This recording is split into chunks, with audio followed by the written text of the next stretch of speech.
Get everybody.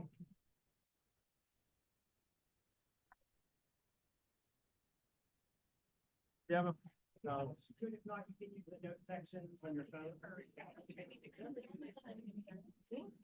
Should we make you use the microphone or not? It's because they're talking. That's what it is. That's probably not. Let me know when you are ready and then we can. Oh, cool. Oh, cool. My God. Jimmy. Oh my gosh, how many? Last time I saw you were at Cedar Creek. I know it, so I was telling Cynthia, we should test you first. See who can. I know that a lot of people in the back, you know. Oh, so. Yeah, they would all be free to But be. Brenda's always, yeah. But Brenda always put up. Do you know when Adam was down? No, Adam was not here. I don't think I met Adam. Yeah. So, you know Melissa. I know Melissa. He's already my dad. Hi, Adam. Nice to meet you. They were just talking nice about you. So. But I never met you. We've known each other a long time. I think you started what, a couple months after me? You were in 08, right? 2008. Yeah, which I did too. So Yeah. we both started around the same time. Okay, whenever you're ready. I will announce. So, oh, here's the. But welcome to the final speaker series installment of the 2024 year. I am taking a hiatus for the spring semester of next year. I'll begin up again fall of next year. So this is the last one in a while. Today we have Jimmy Pirlo, and I'll let him sort of introduce what he's up to, because he'll do it better than I do. But yeah, welcome, Jimmy. Thanks. So Brian and Belinda both graciously reached out to me a few months ago and asked me if I'd be interested in doing this. So I thought this would be wonderful to come back to the place that I started my career 17 years ago. It's hard to believe that. Can't believe I've been out of college almost 20 years. So excited to be here today. Worked all of my career so far in higher education. Started at Education Management Corporation in Pittsburgh after I graduated from Seton Hill University in Greensburg. Worked there for about a year, and then for 7 years I worked here at Westmoreland, which was a great experience. I got to work with a lot of great people in the room here, other people that are not here today, others that have retired, and then others that passed on. But there is somebody I do need to say thanks to, who's no longer with us. She gave me my opportunity here at WCCC and believed in me, and it was Jan Grabowski. She saw something in me and really pushed me to be that person that I think she knew I could be. So I thank her for that. She was a wonderful mentor and a person that I still think about daily. And Sue and I had the pleasure, and Elaine and I had the pleasure of working with her. So, and these two ladies here with Brenda, you know, Elaine and Sue really took good care of me. So I thank them for that. So. But what I'd like to do is I want to start out the presentation by reading a quote that's up on the PowerPoint. And what I do in my career now is professional coaching and motivational speaking and workshops for individuals, employees, schools, and businesses.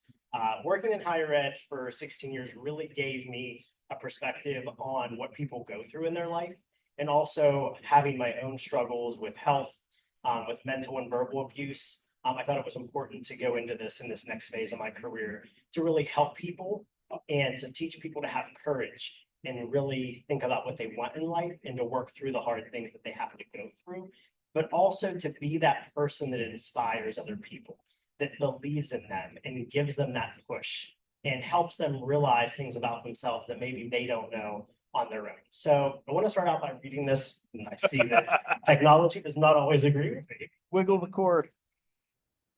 There we go. You want me to fix it? Oh, nice. It's gonna come back. Oh, maybe not. So while Brian's doing that, I'm going to read the quote to you. It's called Impact, and it's by Nikki Banis. You never really know the true impact you have on those around you.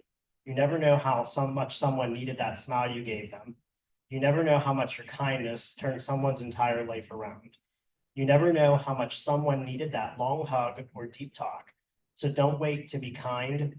Don't wait for someone else to be kind first.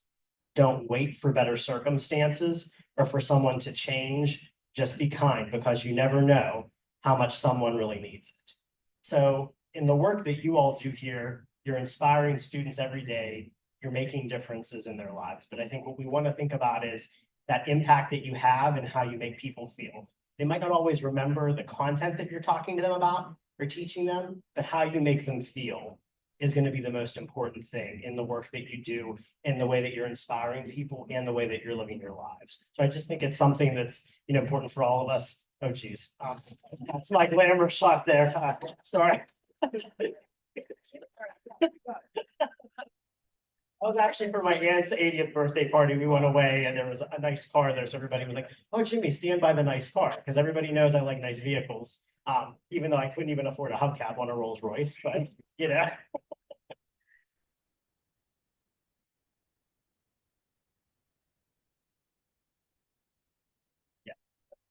Thank you.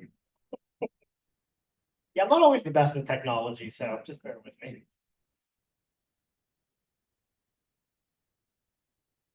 So I'm going to talk to you a little bit about my background, what I've gone through in my life, and how it's got me to where I'm at today, but also how through overcoming adversity and struggles in my life, I've tied that into the work that I do in coaching and motivational speaking, because every single one of us has something that we're working through. Some people's hardships are visual, some are hidden, so we never really know what people are going through. So I want to share what I've gone through and how it's taught me to live a good life, be happy with who I am, and try to make the difference for other people. So I just turned 40 this year. Can't believe it. Don't know where the time went. Just seems like yesterday I was 16 years old and 8 years old as a child. But I'm 40 years old. I was born back in 1984, and I was born premature to parents that were a little bit older. So basically was the first child of the two of them. They were married for 15 years before they had me, had trouble having kids. Then I came along and I had complications. So I was in the hospital for about a month to 2 months before I was able to come home. Couldn't eat, couldn't breathe on my own. Had a couple of hernias that I was born with, so I had to undergo some surgery. So I was in children's for about 2 months and sort of went through all of it. Then I came home, lived an okay, little baby life for a little bit. And then my grandma noticed something wasn't right. She could tell I wasn't coordinated. She could tell that something just wasn't right. So they took me to the doctors and they looked over me and they realized I was born with scoliosis and kyphosis, which is a curvature of the spine and a protrusion of the spine. So after they did different tests, they realized I was born without one of my vertebrae. So I had to go in, they had to go in, do some constructive surgery, add my additional vertebrae. But the one thing that my grandma always told me, even when I was young, 2 years old, 3 years old, going through that, she's like, you never cried. She's like, you never complained, you never won. I always was a fighter from the day I was born. And I think that's something that a lot of us have in us, is continuing to have that fight. So went through all of that. I remember vaguely when I was 4 years old, I had to go in for a surgery. And afterwards, they had me in one of these, like, it almost looks like a cage-like thing. Like you would see like a dog or a cat in at the pound. And I remember being in that. And I thought to myself, this is really scary. Like, what am I going to do? I wanted to cry because my mom wasn't there, because you're in the recovery room. And I thought, I can't do that. I just need to be strong. At 4 years old, I guess I realized that. So went through that.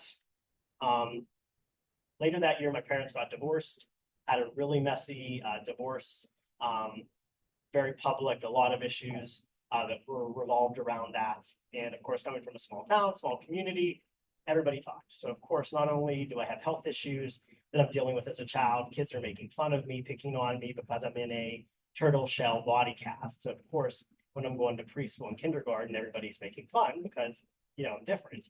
But I didn't let it stop me. I still was nice to people every day, still was kind to people every day, thanked them. Revolving around my parents' situation, of course, people were curious, people wonder what's going on. Parents would talk to their kids, the kids would make fun of me, the teachers even would bully me. Whenever I was in first grade, I had a first grade teacher who was very aware of the situation that was going on with my parents, also aware that I had some physical disabilities and some learning struggles. She made my life horrible every day. but I did not treat her mean. She would yell at me, tell me I was stupid. She would have me do a project in class and call me up and embarrass me in front of everybody and tell me I was never going to learn. I was stupid. I wouldn't amount to anything. And you don't come from a good family, so you're worthless. So then, of course, all the other kids joined in on that too. But the one thing I realized, and my grandma, who was a strong-willed Italian woman and beat cancer back in the 1970s, taught me, you be strong and you be the better person, because you can't let them dictate to you how you want to live your life. Just because their parents make fun of you to their kids and the grandparents make fun of you to the kids, you can't let that dictate how you're going to live your life. You were brought here for a purpose. You deserve to live a good life. And I always remember that she said that. I was very blessed to have her. She was 70 years old when I was born, never drove, but really taught me a lot of good life lessons. So every day, starting in first grade, all the way until I graduated, I tried to be kind and understanding of those people. So when she would dump my desk out in front of the class and tell me and the other two kids in the class that weren't as smart, that to get on the floor, that's the only thing we're good at is cleaning up the mess, you do that. So I thought to myself, she doesn't understand. She has to be going through something in her life. And at that time, you didn't talk about your problems. So I didn't go home and tell my mom. I didn't go home and tell my grandma, a whole lot of stuff, because they were dealing with tons of other struggles and situations that were going on with my family situation. So I didn't want to upset them. So move on, get to the next couple of years. Kids are still taunting me, teasing me on the bus, telling me that they should be glad that I'm their friend because nobody else wants to be, their friend. They're like, you should be glad that we're talking to you. You should be glad that we're friends with you. Nobody wants to be friends with you because you're different. Kept going through, being a kinder person, being appreciative of what I had in life. My family financially had lost a lot of stuff. Of course, people liked rubbing that in their face and my face too, but I didn't let it stop me. But I remember one day, I think it was in fourth grade, my mom was working 3 or 4 jobs to get us out of the situation that we were in, and my grandma and my aunts were helping take care of us. And I remember she must have gone to either Kmart's, or Ames to buy something, and she didn't have the money to buy it for me, so she put it on layaway. One of the other classmates in my class's parents must have saw it, went home, told them. So the next day at school, everybody, made fun because my parents didn't have enough money to buy me stuff.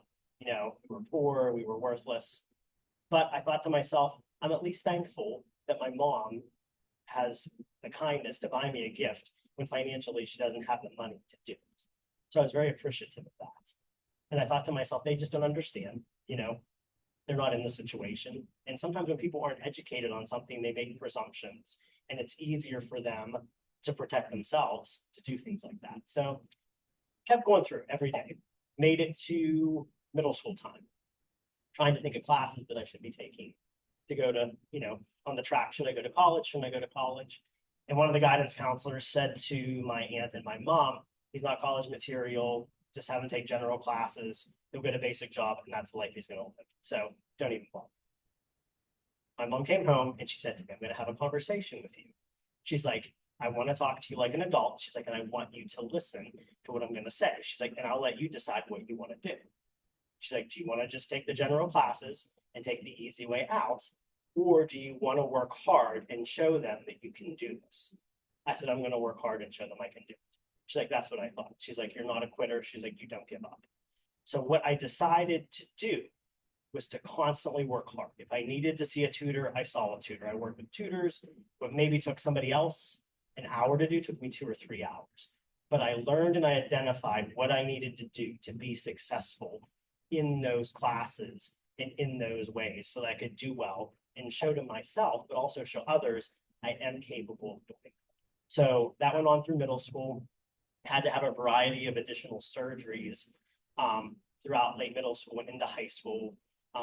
Was in and out of rehab, learning how to rewalk, in a body cast.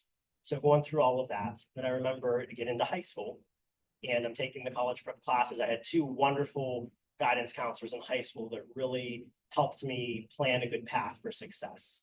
And I was very fortunate for that. One of them still works at the high school I went to. The other one retired while I was in high school, but I still keep in touch with both of them. Wonderful individuals. So believed in me, and it helped me on that path, which I was very happy for. but what I did every day was put in that hard work. So, and what they did was inspire me to do that hard work. They didn't make it easy for me. I didn't get it anything any easier than anybody else in high school or middle school, but I knew what I had to do, and they knew how they could motivate me and inspire me to do that. And that's what I try to do now in the work that I'm doing. So get to the end of high school, I graduated with honors, which I was really excited about. Went to college, didn't think I was going to be able to, but tried as much as I could. I got into Seton Hill. I got into a couple other schools as well, was able to get some academic scholarships and some different leadership scholarships because I put myself out there. I always put myself out of my comfort zone. Got involved in student council, got involved in different activities in school. Always was pushing to strive for more because I knew that I wanted to achieve certain things in my life. I wanted to get an education. I wanted to be happy. I wanted to attain certain things. So constantly refining the process to do what I needed to do to be successful and not let others dictate what they thought I was or who they thought I should be. While I was in high school a little bit, I dealt with some bullying as well. I was shoved in lockers, hit, kicked, different things like that because, when you're short and you have a disability, people take advantage of that. But I learned to stand up for myself in a dignified way that people respected. And they were like, okay, like we're doing this to him. It's not bothering him. So why should we continue to do it? So they stopped. But it's something that I've dealt with my whole life. Even as I went into college and my career, one thing I do have to say is working here, I always was accepted and embraced and shown love. And that's something that I have to say is very special about Westmoreland. And it's something that we all do well. And I know everybody has different views. It's just like a family. Sometimes you agree on things, sometimes you don't. But the one thing that Westmoreland does well, and it's something that I will always credit, and I will say it's the best place that I worked, is the way that you bring community here. I think of people like Kevin in the back, that loves to tease me and tease me when I worked here, but he was a kind person and always took good care of me. Brenda, Elaine, Sue, Lauren, Rebecca, Zeke, all wonderful people that I had the pleasure of working with. Melissa, who is probably one of my biggest cheerleaders, and encourages me constantly. I thank her for that. So these are people that I worked with for 7 years. I've been gone 10 years, but these people still have a special place in my life and people that I think about constantly. So going on and doing that. You want me to mess with it? See, I'm talking too much and I'm not. I think it falls asleep. Okay. Oh, there you go. So as we're talking about the early life, with this, I learned at an early age how I had to overcome things through my illnesses, through my learning struggles, through bullying, through, my family situation, learning to overcome and what you have to do and not letting that defeat you. A lot of times, a lot of people get into a situation where it's just overwhelming and you sort of crouch down and just let it eat you alive. I wasn't going to do that. I learned how to develop a strong mindset and develop healthy habits and techniques to get me through at a young age. And it's a lot of what I've done over the past 2 years is training to help other people do that. But the one thing that many of us possess, and it's important to continue to have that in everything that you do, whether it's your personal life, your professional life, is to have courage. Courage is something that is so important to get you to that next level, to continue to get through the positive things in your life, but also the hardships. In life, there's going to be so many wonderful experiences. Every day we wake up, we're blessed. My uncle said that he lived to be 86 years old. Every day you wake up, you're blessed, but you're also going to have struggles in your life. There's going to be storms that come, things that you're going to have to overcome. And the way that you handle it and the approach that you take with it is so important. So as we get a little bit farther into the presentation, I want to help you think of some ways that you can use these techniques to help yourself, but also the students that you're working with and that you're inspiring. Or if you are a student, how you can use those for yourself, but how you can maybe inspire your classmates and your family as well. But through everything that I went through, the other thing that I learned was how to have forgiveness, learning to forgive and not holding a grudge or letting that bitterness eat you alive. And by learning to do that, having empathy teaches you that, learning to relate to where people are from. I think about the people that bullied me, teased me, made fun of me, shoved me in lockers, told me I was stupid. there was something going on in their life. They weren't educated on what was going on. Maybe they were fearful. Maybe they just, weren't mindful of it. But having that empathy to realize they just don't understand what's going on. They're not at that level to understand that, or not taking the time to do that. But also forgiving them is so important because it makes you feel so much better.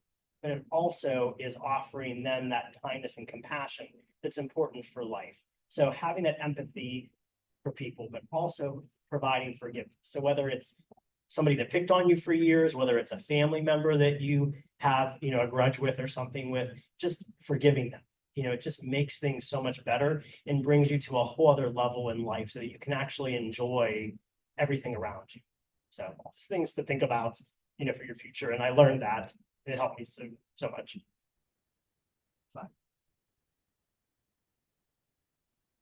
Click on the screen. Yeah. See if that works. So in all of that, going through different things, and we all go through the different things like I talked about, what motivates you? So in the work that you do, and what you're doing with your family, and what you're doing for your fun, what motivates you? What gets you excited every day to come here to Westmoreland? What gets you excited every day to spend time with your family and your friends, to, do stuff for yourself, to do things with your friends, all of that. So for me, these are different things that motivate me. Think of yourself and what really gets you excited. For me, it's my family and my friends. Those are things that really inspire me and motivate me every day. In addition to that, it's dreams and goals. I have dreams and goals. I think about different things that I want to accomplish, different things I want to do, the different impacts I want to have on people and my clients. Those are things that really inspire me. And I'm constantly refining that. I'm always working on new goals and new dreams, as so many people are. But thinking about that inspires you and motivates you. What are your interests? Some of you might like sports. Some of you like the arts and music, the outdoors, reading, gardening, a lot of different things. Think about those interests and what excites you. And then survival. I know for me, survival is something that motivates me. You need to have money to have food on the table. You need to get yourself to a healthy place so you can live a good life.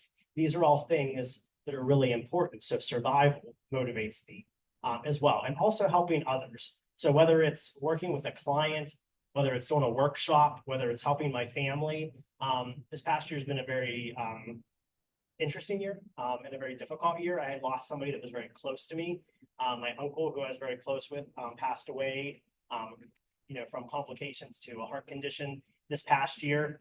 And that's something that these last couple months, I was fortunate to be running my own business because I was able to take the time to help him. If I would have been in my other full-time job that I previously had, I wouldn't have had the time to help him and spend with him. And those last couple months before he passed, I was able to take that time to help him and be with him in that way. And I think that's important, just helping people, whether it's in that situation or whether it's how you help your students. I think of how Sue and Elaine, would help their students, and Lauren would help their students, and Dr. Bishop, helps her students. Doing that, it's important to help others and give them a good start, in life.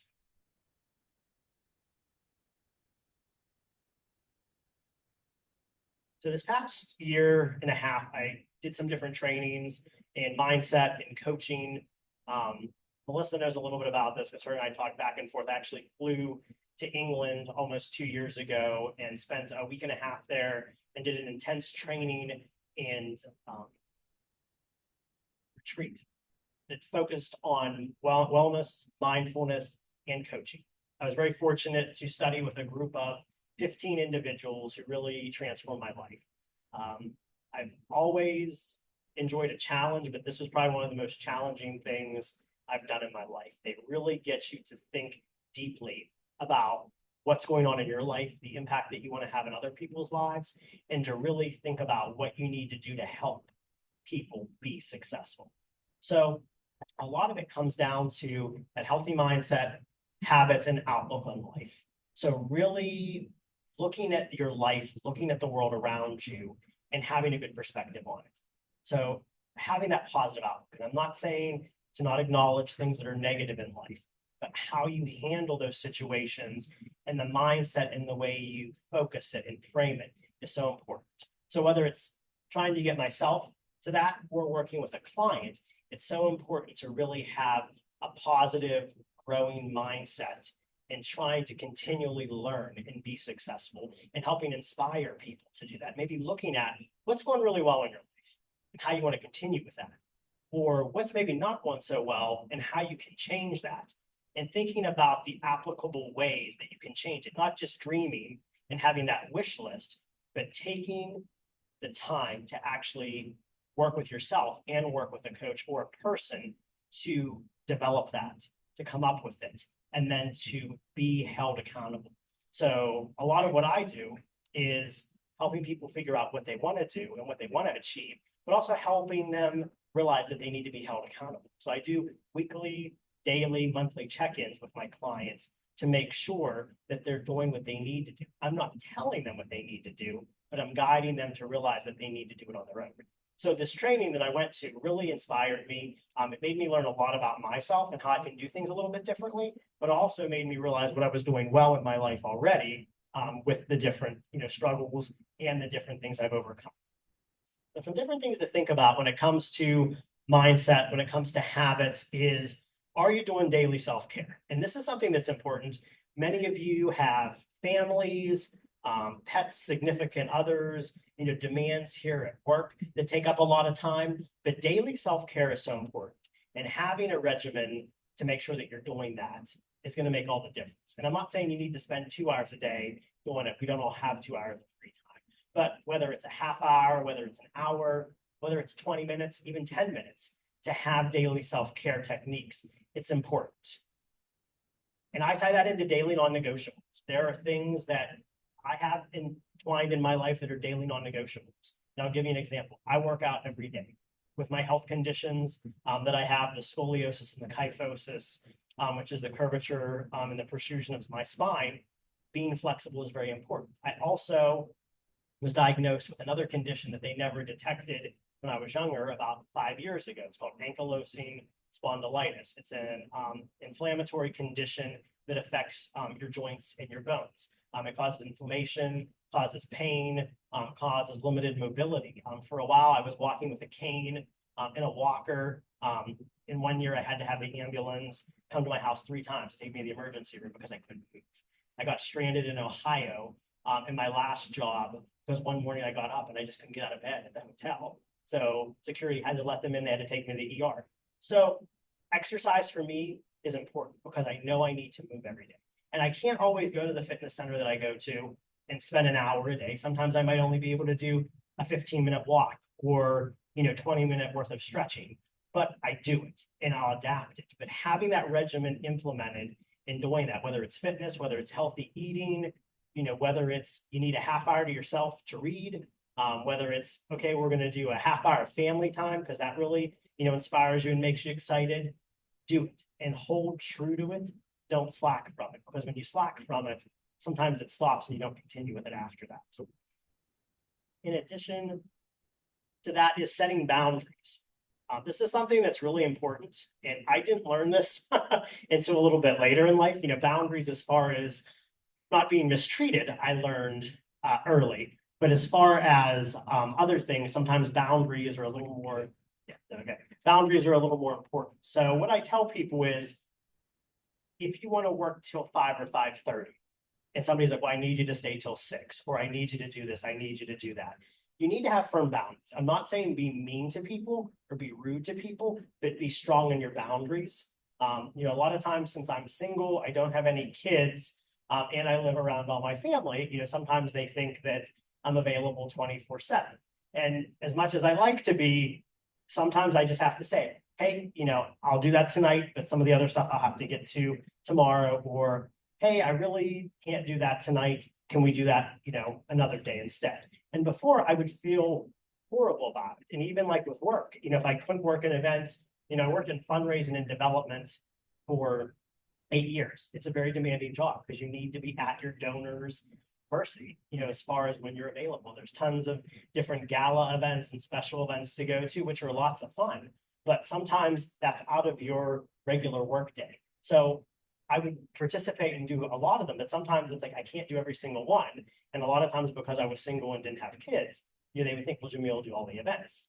So doing it in a nice manner, also showing that you care and you're invested in the family and in the organization is important too. But sometimes realizing you need that time for yourself and you need to make sure that you're focusing on yourself as well as other people.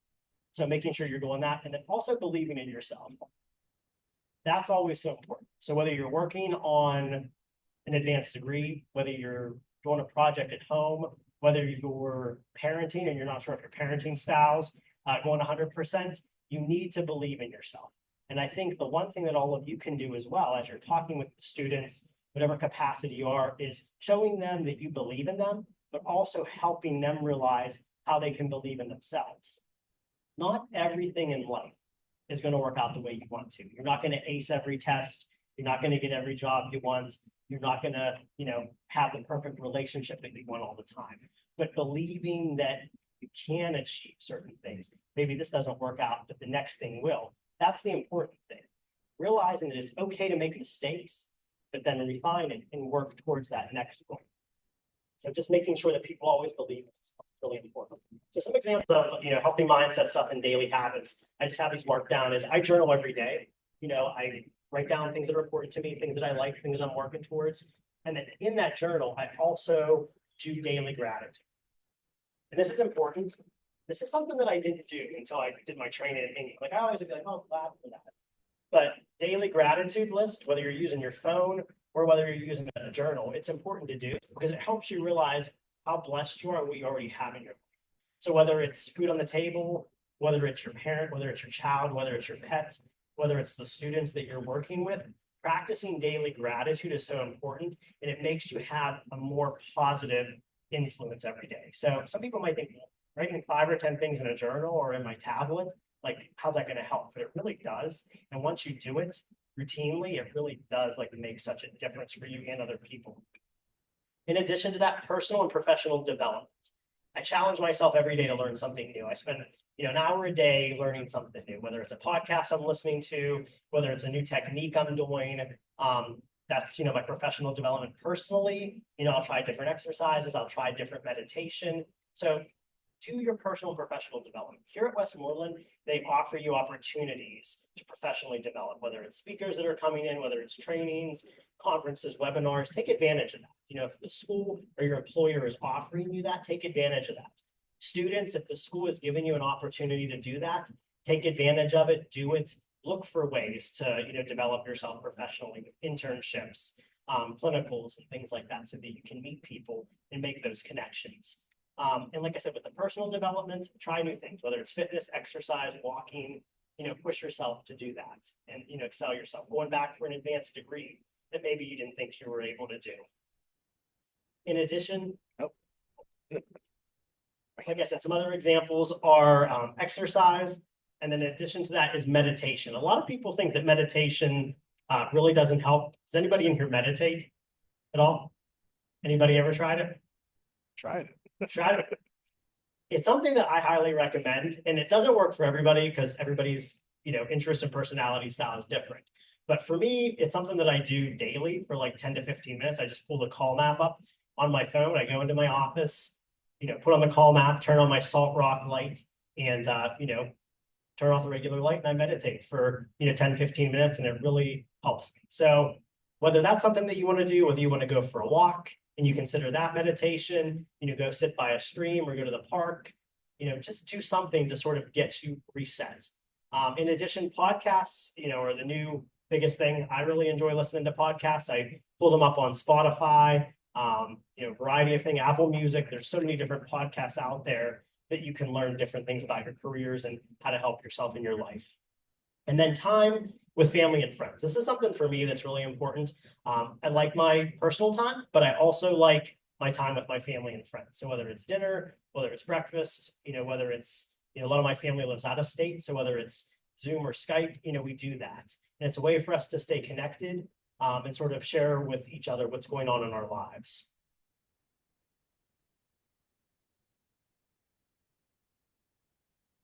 But I always say too, find what works for you. For some people, certain things will work, and for some people, other things won't. Sort of know what works for you and what excites you and what your habits are. Like my one friend, she was really struggling. Her and her husband both have really high-level positions. And she's like, I'm not doing it. She's like, I need to figure out how to relax. And I said, well, let's try meditation. She did it for 2 days. She's like, Jimmy, I hate this. She's like, I can't do it. I'm like, okay. I'm like, well, what do you like? Like, what really like makes you relax? She's like, I love knitting. I'm like, okay, let's knit. So she started that 6 months ago. I think she's done 10 scarves and 2 blankets. So, that way she has a lot of gifts to give to people as well. But when you're doing all of this, surrounding yourself with good people is important. So I can tell a lot of people seem to enjoy their colleagues that they're with. That's important. So whether it's in your professional life, your personal life, having good people with you makes all the difference. Working with people that you can count on, that you can collaborate with, that you can share things with, that you can trust, that you can inspire, and that you can be yourself, and that you're not judged. And I think that's the important thing. And it's something that those of you that are starting out, that are students, those of you that are working, you want to be comfortable with who you're with. And it sort of relates back to what I said earlier. It's all about how you make people feel.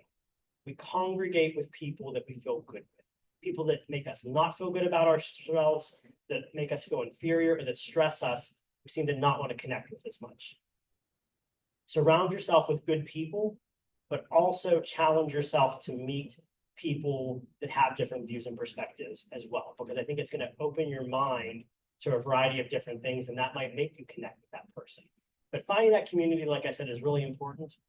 Be a mentor to people and find a mentor. So those of you that are still in college, I'm telling you to find a mentor. If you don't have a mentor yet, think of somebody that you really want to learn from, that you really want to be inspired from, and find that mentor. I was blessed to have a couple mentors in my life. That group of gentlemen that I'm the one sort of way down in the middle and everybody else is tall. That's a group of colleagues that I work with. A lot of them are from the UK and some of them are from the US, but it's a great group of people. We work with each other. They're all performance coaches and motivational speakers as well. And we sort of collaborate and work with each other and challenge each other, but we're also supportive of each other and we have our low points as well. But a great group of people. Like I said, I flew halfway around the world to spend time with them and an additional 10 people. So find those people that can help you. I'm also in Vegas with 2 of my best friends that have been with me through thick and thin for 20 years. Health issues, death issues in the family, a lot of different stuff, but we're always there for each other. I know I can call them, and they'll be there in a second for me. So find those people that really are going to inspire you and encourage your students to find those people in their life as well.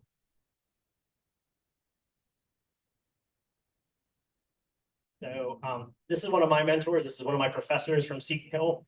His name is Mr. Larry Jeske. I met him at orientation whenever I started at Seton Hill. So I'm coming from the small rural community of 300 people that I live in, the town that I'm from, and go to Seton Hill, and Greensburg was the big city at that point, being 18 years old. And I'm sitting in orientation, and he's like, tell me about your future. What do you want to do? What are your inspirations? What do you want to become when you graduate? And I'm like, I'm 18 years old, like maybe work in higher ed, maybe be a counselor. I'm not sure. He's like, we have our work cut out for us. So he helped me schedule my classes. And I remember the first day of class, I had him at 9 a.m.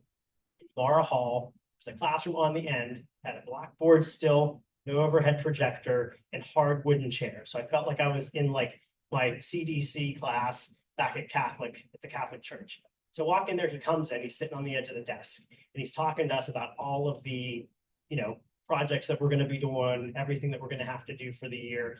And he sits there and he crosses his arm, and he gave us an exercise to do right there the first day. So he's sitting there, and I guess he watched me, and I'm like sitting there praying like this, and he just starts laughing. And he's like, Jim, he's like, if you don't know it, God's not going to help you. He's like, you just got to learn. But I realized after that day, it's like, Jimmy, you need to get yourself in gear, and you need to figure out how to study for college. You knew what you needed to do for high school. You knew what you needed to do for middle school. So what I did is I worked with the Academic Achievement Center there. Linda Sokolsky, wonderful person. She's now the dean of student, one of the dean of students at Seton Hill. Wonderful person. She helped me come up with a plan. And that plan put me in place for success at Seton Hill. Was able to finish my degree in 4 years from there with good grades, had a good internship, and also was able to take classes here at Westmoreland. And taking the classes here at Westmoreland sort of inspired me to want to work here after I graduated from Seton Hill. But the other picture is my family, keeping close with your family, and having them have your back is important also. So what I want you to do is take out that card if you have it, or take out your notepad on your phone. So my grandma was an Italian woman, cooked wonderfully, baked wonderfully. She had recipe cards and recipe books all over, the house. So what she always told me is, she's like, Jimmy, she's like, you need to have your recipe for success. You need to know what you need to do to be happy and to get yourself motivated when you're in your low points. So what I do every week is I come up with a recipe for success card. So I either do a card like this or I put it in my notes. And what I do is I write down 5 things that really motivate me, that excite me, and make me feel happy. So what I want you to do right now is write down 5 things that relax you, excite you, or motivate you. And when you're at that moment throughout the week where you're a little bit stressed, you just pull this out and you look to this and realize, okay, this is what I'm working towards. This is what I need to do. This is what excites me. This is what motivates me. This is why I'm doing what I'm doing. So it's something just for you guys to think about, something to do. You can do it on your own later. I don't want to take up too much more time. But does anybody want to give me an example of something that relaxes them or helps them, get motivated throughout the week? Any volunteers? I love to talk. I know you like to lie. Talk to everybody. I just love it. Elaine, you're Miss Social. Did you get it for Miss Congeniality this year? No? Dr. Bishop, is she getting it for that? Not sure. Okay. Anybody else? What else, relaxes you or excites you? Any students? Anybody? Yep. Sleep? Sleep is very important. Having good sleep is important. It motivates you? Good. Anybody else? You like that? Tricking people.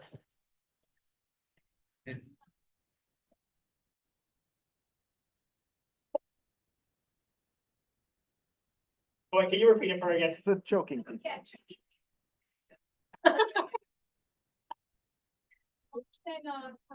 And Taekwondo. Well, that's good. Hey, jiu-jitsu's fun. Taekwondo, boxing. It is. I physically can't do that, but I think it's fun watching it. So no, thank you all for sharing and doing that. But sort of think about that and have those outlets throughout the week, to help you. So enjoying the ups and the downs in life are important. Like we said earlier, you're going to have lots of positive, exciting things in life, but you're also going to have those things that pop up that are not so exciting and not so happy. But learning how to navigate it and persevering through is so important. So just remember that, as these things go on in your life, focusing on what you can control in life is really important, and letting go of what you can't control is important. I think a lot of times when we're going through things in life, you have a boulder in the road, a storm comes, you catastrophize it, which we all do, when we're in the middle of something. But really focusing on how can I control this part of the situation, but also realizing I can't control all that. Outstanding factors, I have no control on what other people are going to do. I have no control on the weather. I can work towards, certain things, but there's certain things that are going to happen. If there's an accident on the highway and you run late for something, if you're working on a project and something happens to the computer, maybe do the updates that you're supposed to so that doesn't happen. But when you run into an issue, you have to learn how to pivot and realize, okay, I can't control the situation. I have to revamp and do something a little bit different.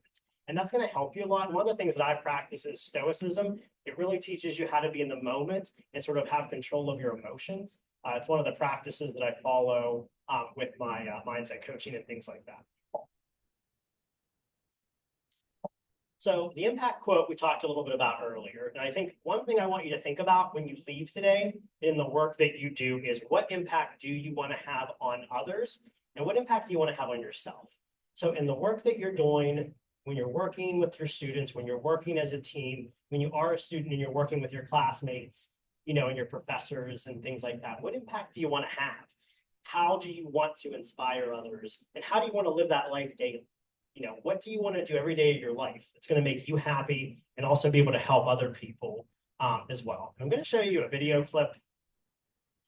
This is something that I enjoy. Simon Sinek is somebody that I follow.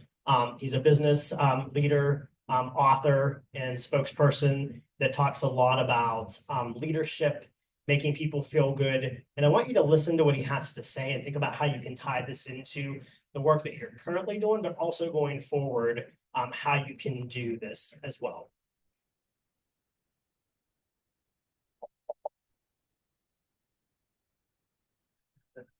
Is the hardest job in any leadership is perhaps one of the most misunderstood subjects in business. Leadership has nothing to do with rhetoric. I knew many people. You want me to try to? You don't want that's all popping up. Yeah. See, when tech doesn't work, you just have to pivot. So.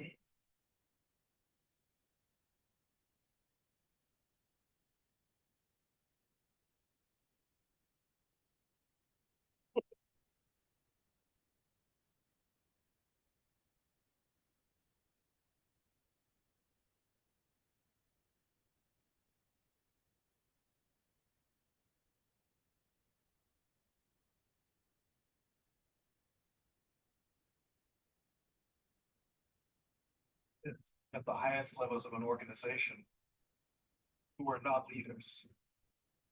We do as they tell us because they have authority over us, but we do not trust them and we do not follow them. I also know people at low levels of organizations that have no formal authority, but they've made a choice to look after the person to the left of them, a choice to look after the person to the right of them, and we would trust them and follow them anywhere. Leadership is the awesome responsibility to see those around us rise. Every one of us, can choose to be the leader we wish we had. We lead our teams and we can lead our clients when we decide that we will do everything in our power to see them rise, to see them achieve their ambitions and their dreams. And this is what servant leadership means. I serve your dream rather than you serve my bottom line. And it's totally fine to have financial goals. It's totally fine to have metrics because that becomes the proof of value that somebody wants to give you their money because they believe in you. It is proof positive. But the best leaders I know are students of leadership. There's no such thing as an expert leader. It doesn't exist. Like there's no such thing as an expert parent. It doesn't exist. Right? We are students of leadership. And even the most senior leaders constantly are reading books, reading articles, watching talks, having conversations all the time about leadership. They're always in learning mode. And I think for anyone who wants to be a leader, you have to choose to be a student of the subject. Like anything, if you want to be good at something, you have to study it. And the most ignored characteristic of leadership, we talk about vision and charisma. Yes, these are important. But I have known some wonderful leaders who don't have huge world-changing vision. I've known some wonderful leaders that are quiet, sit in the corner, but they all have courage. The courage to advance a vision, the courage to ignore the short-term ups and downs of the business, the courage to take risks on people, the courage to believe in people, the courage to speak truth to power, the courage to do the right thing and have integrity. I think courage is a very undervalued characteristic of leadership.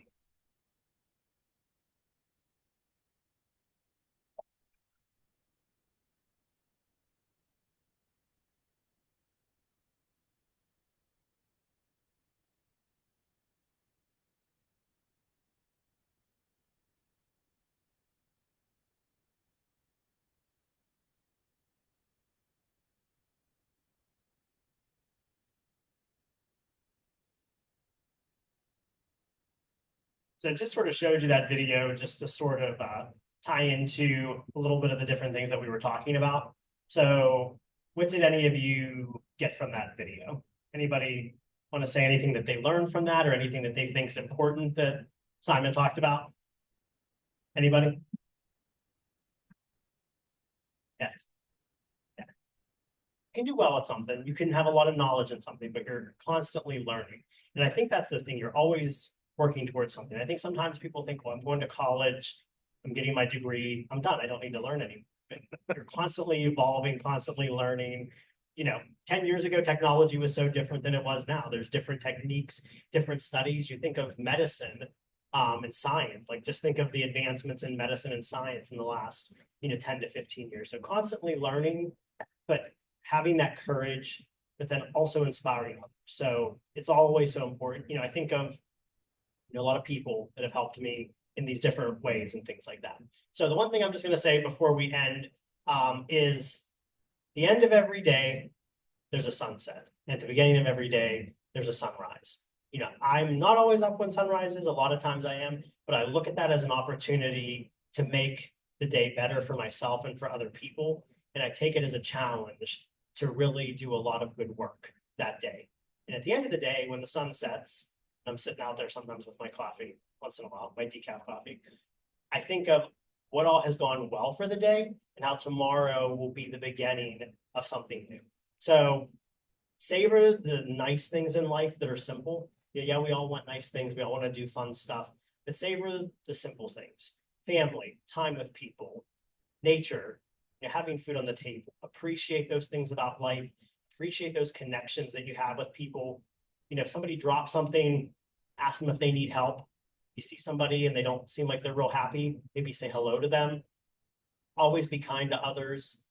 But one of the things I'm just going to tell you to have for yourself and to inspire other people with is have that courage. Have that courage to do what you need to do and to be a good person. So I want to thank you for all that you guys have done for me in my life, especially the people that are in this room. It's an honor to come back to Westmoreland and talk today at a place where I started my career. And as Simon said, take a chance on people. This place took a chance on me 17 years ago. And it was great. It was a wonderful 7 years. It helped me get to where I'm at today in my career and what I'm doing. So I just want to thank the community college for that. It's always going to have a special place in my heart. And it's nice to have some people that I worked with, here. I do have some book recommendations. If you're a reader, you like to learn a lot of different things, these are some different books. Tony Robbins, who is somebody that I follow, is inspiring. I don't talk like Tony Robbins. Maybe in 10 years I can get to that level, or maybe never. But Tony Robbins is somebody that I love. Unleash the Power Within. It really teaches you how to pull things out of yourself and achieve what you want. The Chimp Paradox by Dr. Stephen Peters, another good one that really helps you with mindset control and controlling your emotions. The Daily Stoic by Ryan Holiday that really helps you with practicing stoicism. If you're interested in leadership, being a leader, Dare to Lead by Brene Brown. She also has a lot of great podcasts and videos that you can follow that she does. And then one thing that I read probably when I first started this journey into coaching and motivational speaking 2.5 years ago was Designing Your Life, How to Build a Well Joyful Life by Dave Evans and Bill Burnett. This is a really good book. Whether you want to be a life coach, whether you want to be a motivational speaker, or whether you're just trying to help yourself, design a good life. It's a great book, and I'd highly recommend it. And I have my business cards up front. If anybody is interested in talking with me, if you know any nonprofits or schools or businesses that you think that my work would help or benefit, or if you're interested in individual coaching, I'm happy to help as well. But I want to thank you all for being a good audience. And it's been a pleasure being with you all. And I wish you all a happy holiday season and keep inspiring the students that you do here every day. So thank you. Thanks.